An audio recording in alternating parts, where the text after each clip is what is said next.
assalaamu calaykum dunidan intaad joogtid waxaadan arkayn ma leh wax walbana alla subxaana wa tacaala qadartiisa ayay ku xidhan yihiin haddii aad aragto wax kaa yaabiya maahan inaad la yaabto waayo waxaa tahay muslin waa inaad qadarta alla subxaana wa tacaala rumaysaa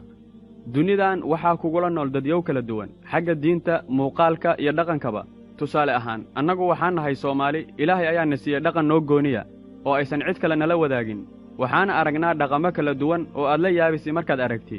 laakiin dadka ay dhaqanka u tahay way la qurxoon tahay tusaale dadkan oo kale waa aqwaan derisnala ah waa itoobiyaan afka ayaa bir la gashanayaa ninkan hadda birtu afka ugu jirto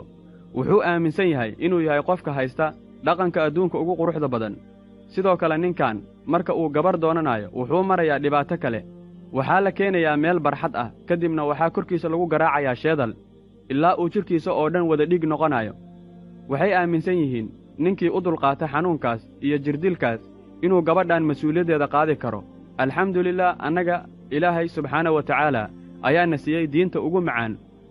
uguna quruxda badan dunida haddii aan u soo laabanno mawduuceenna maanta waxaan halkan kuugu soo gudbinayaa dadyow uu jidhkoodu ka duwan yahay dadka kale xagga muuqaalka jidhkooda sida wejiga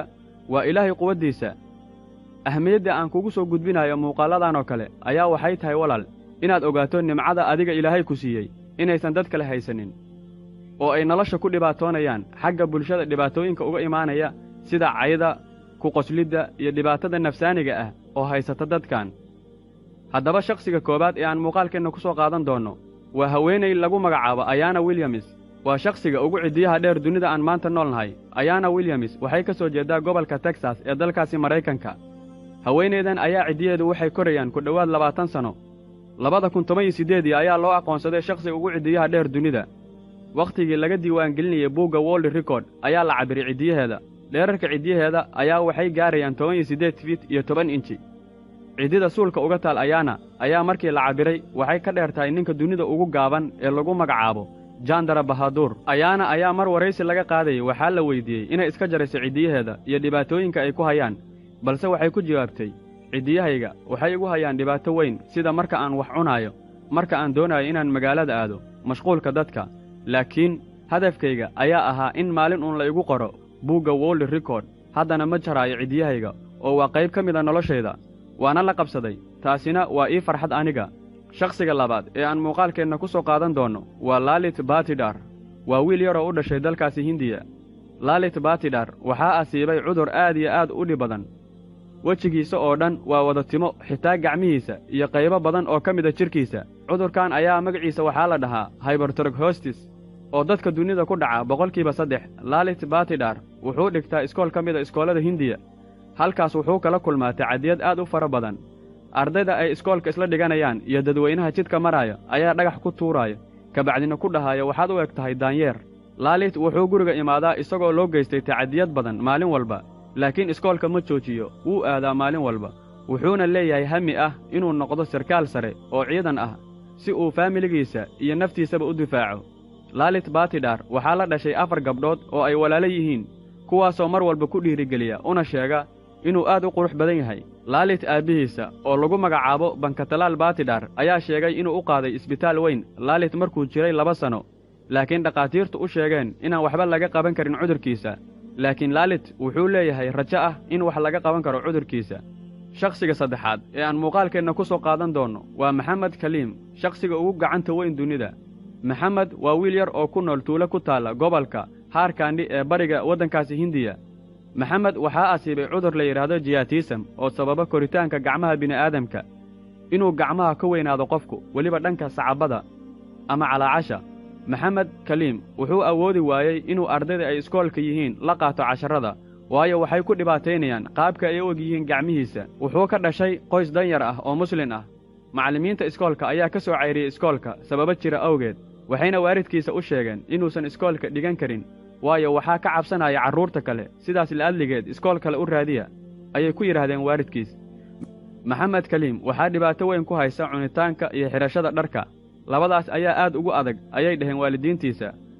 2014 waxaa rajo weyn soo geliyey maxamed iyo waalidiintiisa nin la yidhaahdo doctor raja sabati oo dhakhtar ah isagoo yidhi maxamed xaaladdiisa wax waa laga qaban karaa doctor raja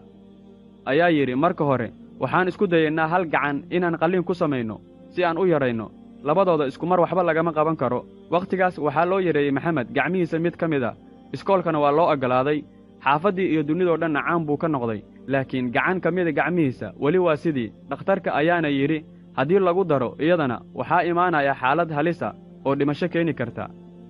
shakhsiga afaraad ee aan muuqaalkeenna ku soo qaadan doonno waa Radhakanti Rajbai. waa shakhsiga ugu timaha dheer dunida xagga dhagaha. ninkan wuxuu u dhashay dalka Hindiya. waxaad ogaataa Hindiya inay tahay dhulka cajaa'ibta iyo layaabka. dadka ugu badan oo aan halkan ku soo sheegnay waxay u dhasheen dalkaasi Hindiya.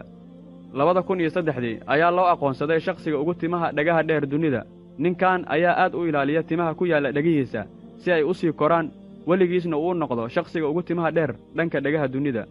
wuxuu la kulmay dhalleecayn badan oo uga imaanaysa bulshada uu la nool yahay, iyagoo ku dhahaaya waad fool xun tahay, dhagaha ayaad timo ku leedahay sida shayddaankii.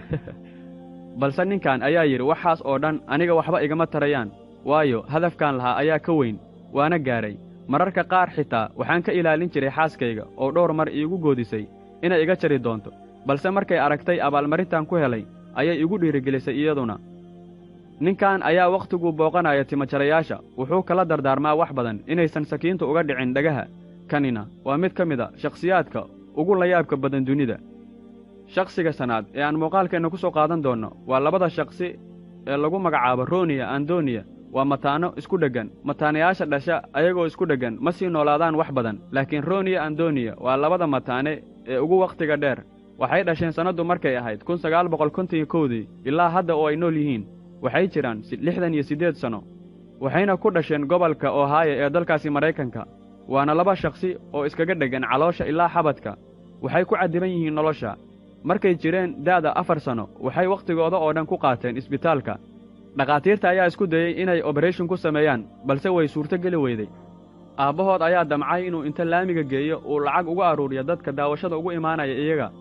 si uu isbitaal weyn u geeyo. Roniya Andoniya hadda waa laba qof oo dunida caan ka ah, waxayna u shaqayn jireen shirkadaha madadaalada sameeyo si ayaga loogu maadaysto, halkaasna ay lacag uga sameeyaan. balse waa hawlgabeen hadda oo waa duqoobeen, mana doonayaan in hadda wax qalliina lagu sameeyo. waxay ku qanacsan yihiin sida ay hadda yihiin.